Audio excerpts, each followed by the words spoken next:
David from Purple Square, Andrew from Retail Reflections, welcome and thanks for joining us today. Pleasure. Thank you. I understand that you recently ran an event around marketing to Generation Z. Can you tell us a bit more about that?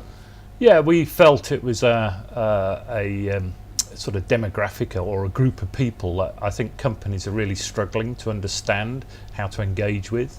And if you look at some of the research, IBM through the NRF forum reckon that this will be one of the biggest populations of companies to sell to in 2020. I think about 40%, Andrew. Mm-hmm. I think that's the number. So we thought it was really important to try and get a few people together and see if we could figure out, you know, what is the best way to market to these people. Yeah. And can you give us, some of the key points that was discussed, Andrew? Well, I think one of the first things to remember with Generation Z, and in some ways it's good to kind of put them in a category in terms of the years, but generally it's the behaviour which is the most important thing. And the first thing to remember is that these people have never known, they've never heard, for example, an internet dial-up tone. And the serious point about that is, of course, that they are the first generation of true digital natives. And that has far-reaching implications if you're trying to market to them. Their expectations are completely different. They expect to be marketed to in a different way. And so I think that that's something that all brands, particularly retailers, have got to be thinking about, and not tomorrow, they've got to be thinking about it now. Because as David says, they're a large part of the consumer population, and they also have spending power which is perhaps out of proportion to their age, if you like, because they have a strong influence on the family budget.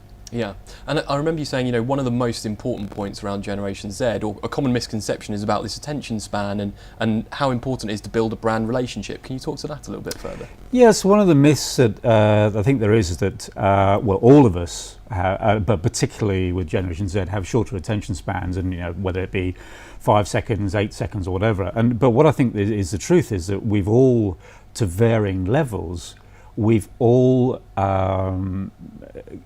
produced this digital filter, because depending on what you look at, but some of the figures that I've seen, in particular for Generation Z, this applies to across the population, but for Generation Z, they're spending up to 11 hours a day online, and 6 of those on their smartphone. So they are consuming an awful lot of digital information. So they've got this filter, because of course we can't take in all of that, and that's quite an important thing for people to remember.